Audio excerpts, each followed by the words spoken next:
Shalom bien-aimés, je vous salue dans le nom puissant de Jésus, soyez bénis.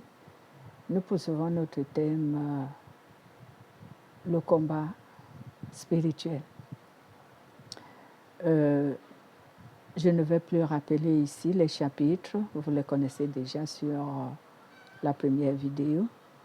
Et aujourd'hui, nous parlerons de notre deuxième chapitre intitulé « Les armes du combat spirituel ».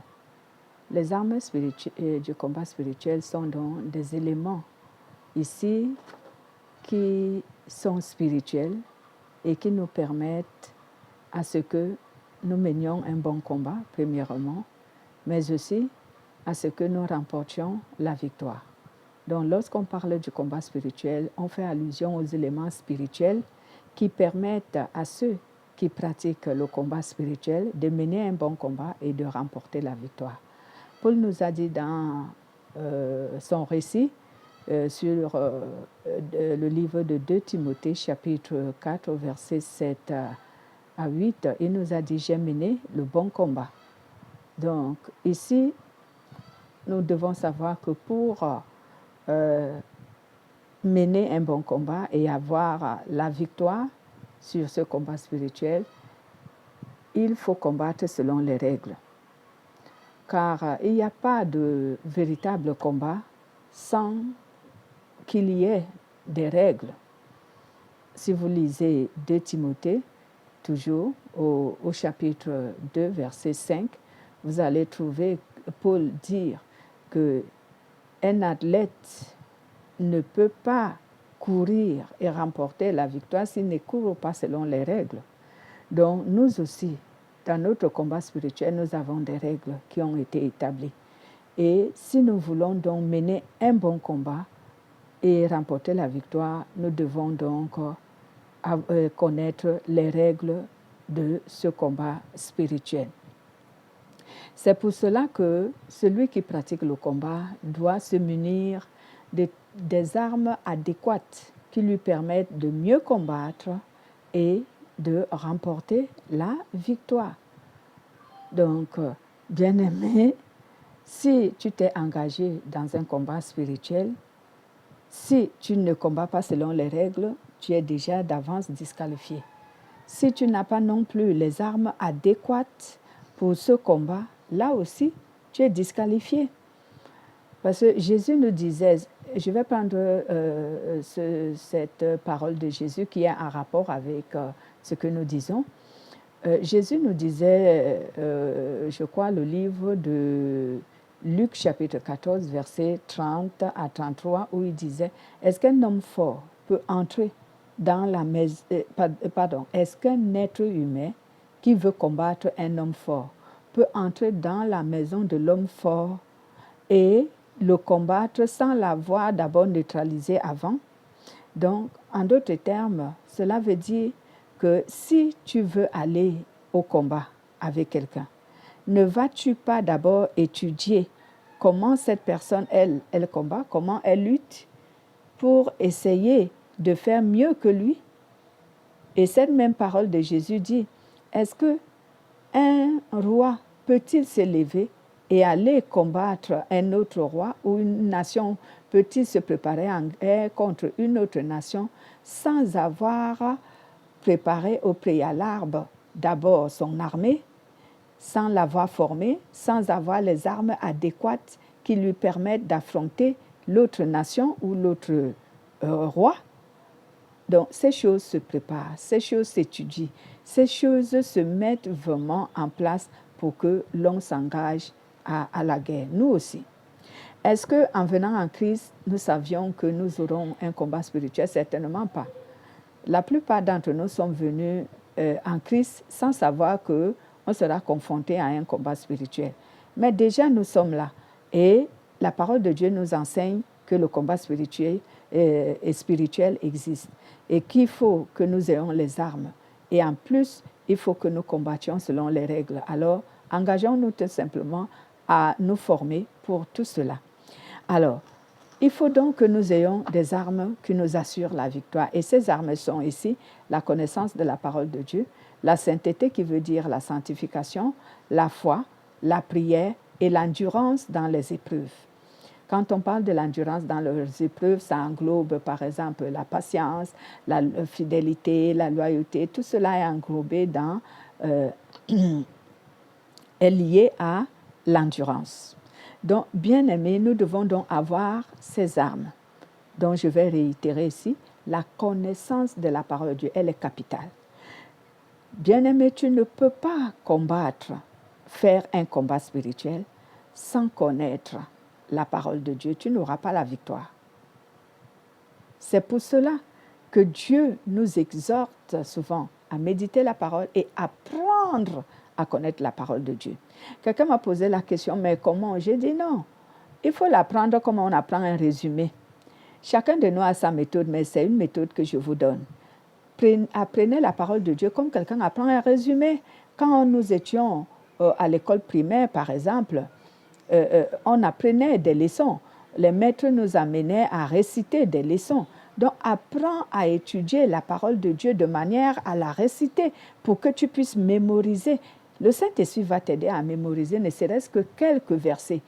Et si tu t'exerces de cette manière, à chaque fois, tu te retrouveras que tu n'as pas mal retenu des versets bibliques qui sont importants et qui pourront t'aider à l'avenir dans ton combat spirituel. Donc, bien-aimés, voici donc que toutes les armes que nous avons citées ici assurent. Ces armes nous assurent vraiment la victoire sur le combat spirituel.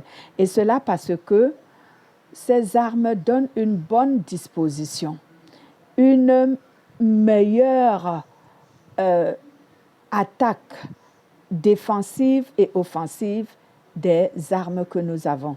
Donc, j'aimerais dire ici que toutes ces armes assurent la victoire à celui qui pratique le combat spirituel. Et cela parce que ces armes permettent à ce que celui qui pratique le combat spirituel ait une meilleure disposition. Ces armes sont également des armes offensives et des armes défensives. Je vais en parler un peu plus en amont. Car avoir ces armes bien-aimées sont ici un pouvoir qui nous protège du combat. Avoir ces armes est un pouvoir qui nous protège du combat. Donc, bien-aimé, j'aimerais ici que tu saches que sans le combat spirituel, toi, tu ne peux pas être un chrétien qui est fort, si je peux dire ça, un chrétien qui est mature. Voilà le véritable mot. Un chrétien qui est mature, parce que le combat spirituel forme aussi dans la maturité. Cela nous aide aussi à devenir des êtres matures. Donc, sache donc que, bien-aimé, les armes du combat spirituel nous protègent de notre adversaire. Et cela nous aide à résister à ses manœuvres, à ses attaques. Cela nous aide aussi à pouvoir le contrecarrer et même à pouvoir contre-attaquer ses pouvoirs lorsqu'il nous attaque. Je vais m'expliquer. Les armes que nous avons citées, telles que la connaissance de la parole de Dieu, la sainteté, qui est la sanctification, la foi, la prière, l'endurance dans les épreuves, cela nous protège, nous d'abord, des attaques de notre adversaire, celui qui nous combat spirituellement. En plus, cela nous aide à neutraliser son pouvoir, à neutraliser sa puissance et à détruire ses œuvres et même à rendre sans effet ses manœuvres. Donc, lorsque nous avons ces armes, nous sommes capables de le faire. Quand tu connais la parole de Dieu, tu es capable de le faire. Quand tu vis dans la sainteté, là encore, tu es capable parce que l'armée du Seigneur Jésus-Christ est à ta disposition. Les anges seront à ta disposition. Le Saint-Esprit est à ta disposition. La puissance de Dieu manifeste en ta faveur. Il suffit que tu demandes et Dieu met cela à ta disposition. Mais lorsque tu ne connais pas la parole de Dieu, sur quoi tu vas t'appuyer? C'est la parole de Dieu qui nous donne la force du combat. La Bible déclare dans le livre d'Éphésiens, chapitre 6, au verset 17, que la parole est une épée. Donc, avec la parole, nous luttons. À travers la parole, nous luttons contre notre ennemi. C'est une épée, c'est une arme. Donc, si tu ne connais pas la parole de Dieu, sur quoi tu vas t'appuyer? J'aimerais dire, si tu ne connais pas la parole de Dieu, comment tu vas savoir lutter contre ton adversaire? Tu ne sauras pas lutter contre lui parce que tu n'as aucune connaissance de la parole de Dieu. S'il te manque aussi la sainteté, que feras-tu? Tu n'obtiendras pas vraiment l'aide de la part de Dieu lorsque tu es combattu. Et lorsque tu n'as pas la foi, cela aussi est un problème parce que tu ne fais pas confiance à Dieu. Lorsque tu ne pries pas, comment recevras-tu de l'aide? Comment menaceras-tu ton ennemi? Parce que la prière est une arme offensive. Avec elle, on menace notre ennemi et on l'éloigne de nous. Oui, on détruit même ses œuvres. Avec notre prière, nous détruisons l'œuvre de l'ennemi. Nous neutralisons ses pouvoirs, ses puissances avec nos prières. Dans l'endurance, dans les épreuves, tu ne te laisses pas ébranler, tu restes debout. Cela veut dire tu restes confiant en Dieu tout en obéissant. Donc, ces armes sont vraiment très importantes. C'est pourquoi Dieu nous dit dans Jacques chapitre 4, verset 7, « Soumettez-vous donc à Dieu, résistez au diable et il fuira loin de vous. » Donc, ces armes que j'ai citées nous permettent de nous soumettre à Dieu et de résister à l'ennemi, d'échapper à sa tentation et il fuira loin de nous. Même dans Luc chapitre 10, verset 17 à 19, nous voyons cet exemple. Les apôtres, après que Dieu ait envoyé ses disciples, ils étaient 70, a eu une mission, allez-y, chassez les démons, guérissez les malades, annoncez la bonne nouvelle à mon nom. Alors, quand ils sont revenus de cette mission, ils étaient tout contents. Ils ont dit à Jésus, « Seigneur, en ton nom, même les démons nous sont soumis. » Jésus leur dit, « Pendant que vous faisiez l'œuvre de Dieu, moi je voyais Satan trembler et il tombait du ciel comme un éclair. » Oui, parce qu'au nom de Jésus-Christ, tout genou fléchit. Donc, au nom de Jésus-Christ, Satan tombait.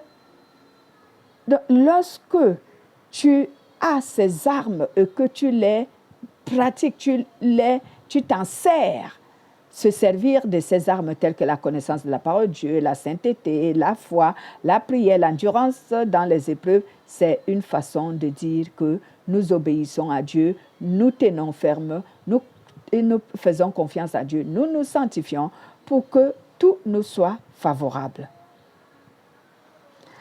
Donc, ici, bien-aimés, il est donc important d'avoir les armes spirituelles pour faire le combat spirituel. Si tu n'as pas les armes spirituelles, je crains que tu puisses vraiment combattre, mieux combattre, faire un bon combat. Et je crains que tu aies la victoire parce que tu n'as aucune arme. Qui est notre adversaire dans le combat spirituel? Ça aussi, c'est très important. Qui est notre adversaire? Souvent, les chrétiens, surtout les chrétiens, ne connaissent pas qui est leur adversaire. Dans le combat spirituel, il faut que tu connaisses ton adversaire et que tu cibles ton adversaire. Que tu apprennes à connaître comment ton adversaire t'attaque et comment toi tu dois contre-attaquer. Qui est vraiment notre adversaire? Cette question, si tu le poses aujourd'hui, au peuple de Dieu, très peu se retrouveront de qui est notre adversaire. Notre adversaire, bien-aimé, c'est le pouvoir du mal. Et le pouvoir du mal, c'est le péché. Donc, notre adversaire, c'est le péché. Les démons ne sont que les instigateurs. Mais ce ne sont pas eux qui sont vraiment nos adversaires. Satan n'est qu'un instigateur. Mais ce n'est pas vraiment lui qui est notre adversaire. Mais notre adversaire, à nous, les chrétiens, contre qui nous faisons le combat spirituel, c'est le péché. Le péché. Parce que c'est lui qui nous disqualifie de tout. Il nous disqualifie de la faveur de Dieu. Il nous disqualifie du salut. Il nous disqualifie du royaume de Dieu. Il nous disqualifie de la grâce, de tout. C'est lui notre véritable adversaire. Les esprits impurs, les sorciers ne sont que des instigateurs. Ils nous poussent au péché. Et regardez bien comment ils œuvrent. Normalement, ils n'œuvrent pas pour nous nuire tout simplement. Mais ils ont un objectif derrière leurs œuvres. Leurs œuvres, ils œuvrent parce qu'ils veulent nous pousser au péché. Parce qu'ils savent que si nous sommes dans le péché, on perd tout.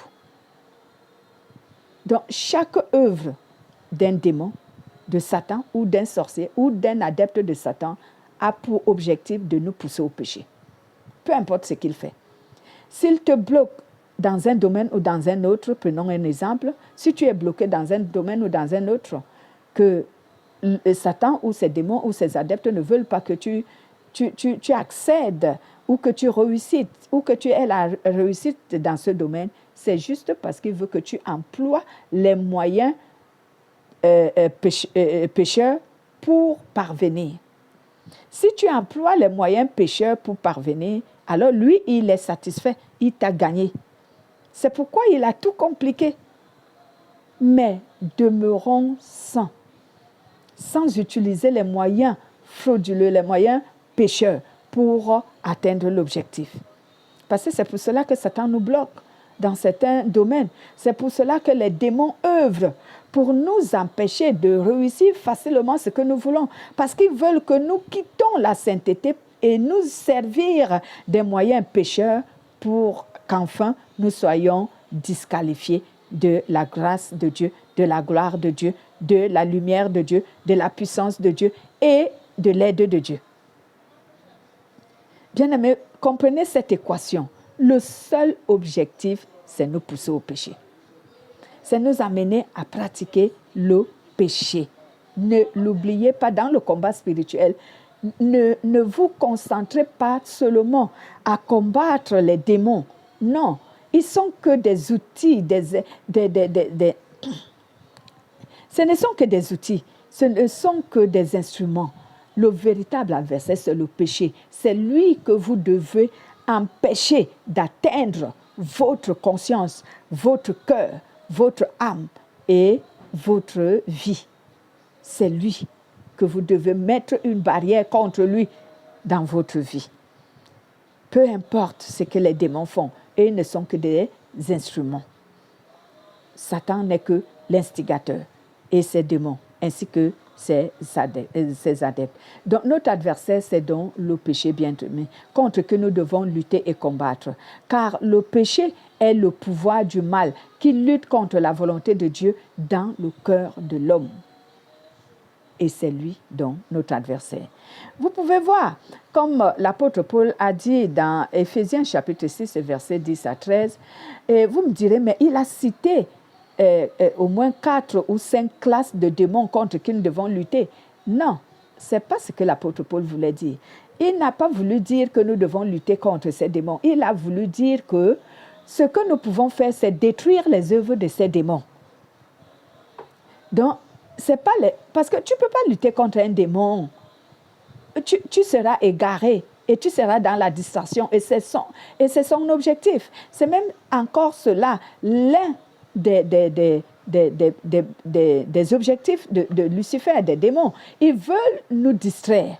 Cela veut dire le vrai combat, c'est contre le péché. Mais eux, ils veulent que nous passions notre temps à les pourchasser. nous passons notre temps à les suivre. Nous passons notre temps à les combattre. Non, non, bien-aimé, je t'interpelle aujourd'hui, je te dis non. Poursuis le vrai ennemi, le péché. Lutte contre lui en faisant quoi? En obéissant à Dieu. Lutte contre lui en faisant quoi? En t'abstenant au péché. Lutte contre lui en faisant quoi? En devenant le vainqueur et le plus que vainqueur du péché. L'ennemi œuvre juste pour te distraire. Et comme je disais, son objectif, c'est pour te pousser à ce péché. Donc, quand Paul dit ici, nous devons lutter contre les forces du mal, contre les principautés, les dominations et machin, il n'a pas voulu dire que nous devons lutter contre les démons, mais contre leurs œuvres. Cela veut dire, je prendrais un exemple d'une prière. La prière que je disais que c'est une arme offensive. Elle te permet d'attaquer et de te protéger. Donc, par exemple, lorsque Satan te bloque dans un domaine, empêchant que tu accèdes à la réussite, au succès de ce domaine, alors qu'est-ce qu'il faut faire? Il faut aller crier à l'aide à Dieu. Mais demeure dans l'obéissance. Ne cherche pas les moyens, les voies pécheurs, les voies pécheresses pour t'en sortir. Va crier à Dieu. Et dans ta prière, attaque-toi aux œuvres de l'ennemi en disant, par exemple, quel que soit le pouvoir que le diable a mis en place pour m'empêcher de réussir dans ce domaine, au nom puissant de Jésus, parce que tu as le nom de Jésus, devant qui tout genou fléchit. Cela veut dire, le nom de Jésus soumet tout péché. Le nom de Jésus détruit tout pouvoir. Le nom de Jésus détruit toute force, toute puissance. Alors tu dis, tout pouvoir que le diable a mis en place, ou qu'un démon a mis en place, ou qu'un démon exerce, ou qu'un humain exerce contre moi pour empêcher que je puisse réussir dans ce domaine, au nom puissant de Jésus-Christ, j'anéantis ce pouvoir. Je le détruis dans le nom de Jésus. Que ce pouvoir ait été exercé de manière spirituelle ou de manière naturelle. Au nom de Jésus, que ce pouvoir soit anéanti, détruit. Il y a plusieurs autres prières, bien-aimés, que si tu veux, tu me contactes et je te ferai savoir. On exercera ou je pourrai te former si tu veux.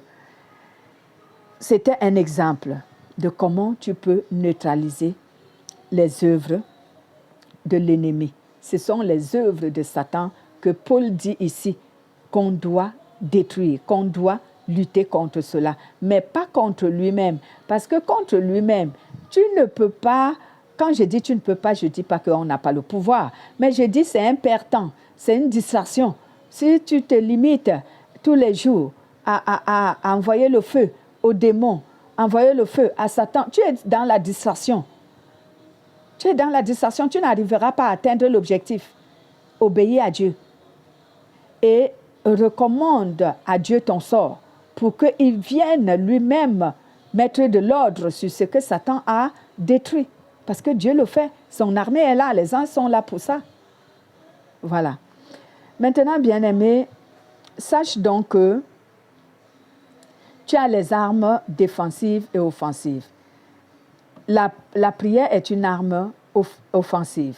Tu as la parole de Dieu, la connaissance de la parole de Dieu, la sainteté, la foi, l'endurance qui sont les armes défensives. Pourquoi? Je le dis.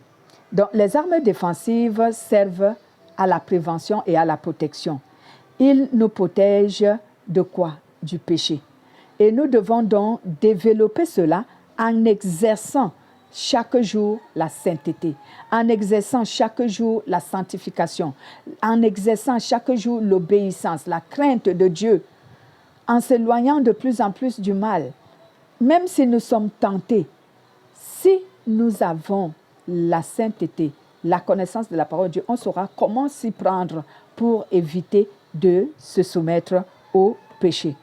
Et en vivant de cette manière, nous combattons le bon combat. Quand Paul dit « j'ai combattu le bon combat », parce que je t'assure que tu ne peux pas avoir la victoire si tu ne combats pas le bon combat, si tu ne suis pas les règles, si tu n'as pas les armes, tu ne peux pas. Ces trois choses, je les réitère. Il faut que tu suives les règles du combat. Il faut que tu mènes un bon combat. Il faut que tu aies les armes. Si tu n'as pas toutes ces choses, trois choses, ton combat sera vain. Tu ne remporteras jamais la victoire. Jamais. Va lire ce que Paul a dit. J'aime mener le bon combat. Le bon combat que Paul a mené, c'est quoi? Paul a obéi à Dieu. Paul s'est sanctifié. Paul a sacrifié sa vie pour réussir son combat. Et là aussi, certains chrétiens ne veulent pas se sacrifier. Ils veulent tout avoir, mais sans sacrifice. Combat spirituel, tu ne peux pas gagner sans sacrifice d'aide.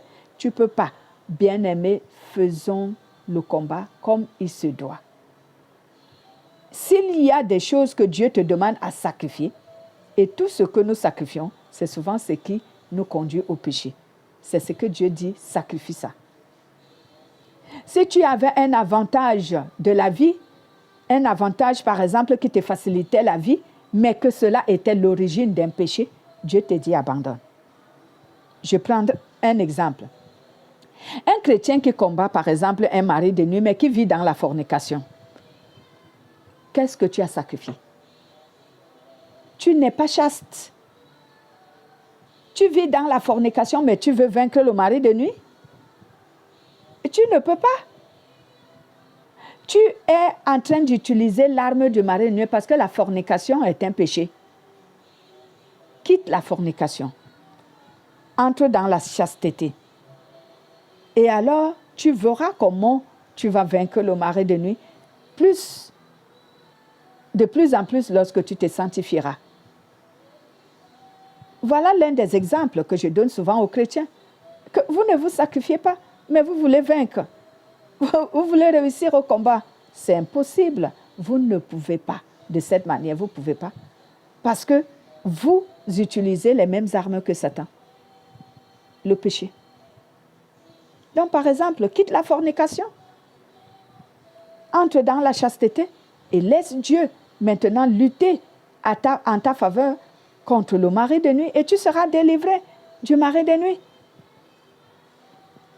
C'était l'un des exemples, bien-aimés. L'arme offensive qui est la prière nous aide aussi à attaquer. À chaque fois, tu détruis les œuvres de l'ennemi. Tu détruis les manœuvres de Satan. S'il a programmé une maladie contre toi, au nom de Jésus, tu déprogrammes la maladie. S'il a programmé la mort contre toi, au nom de Jésus-Christ, tu pries pour déprogrammer la mort.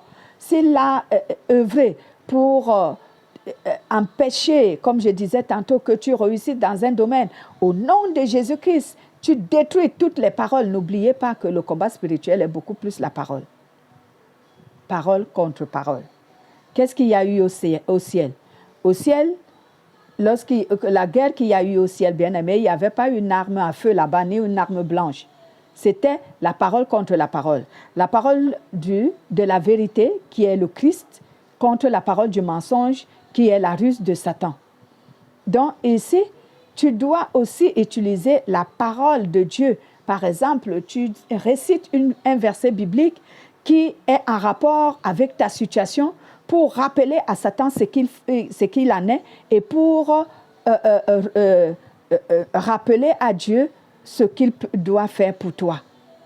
Regardez par exemple, je vous donnerai un exemple du combat spirituel que Jésus a mené contre Satan dans Matthieu chapitre 4 à partir du verset 1 jusqu'au verset 11, si je ne me trompe pas, allez-y lire.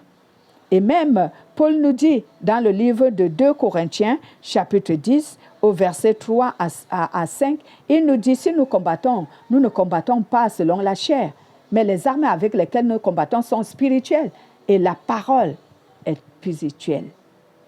Donc, dans le monde spirituel, il n'y a pas une arme à feu, il n'y a pas une arme blanche, c'est la parole. Quand Satan veut bloquer ta vie, c'est avec la parole qu'il la bloque. Quand un sorcier veut bloquer ta vie, c'est avec la parole. Ne croyez pas qu'il bloque avec autre chose.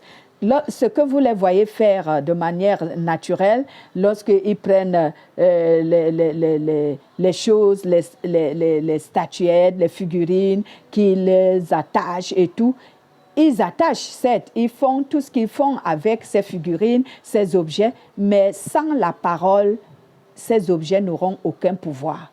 Donc, lutter contre la parole de l'ennemi. Donc, je vous bénis et passez un bon dimanche, si Dieu le veut, à dimanche prochain.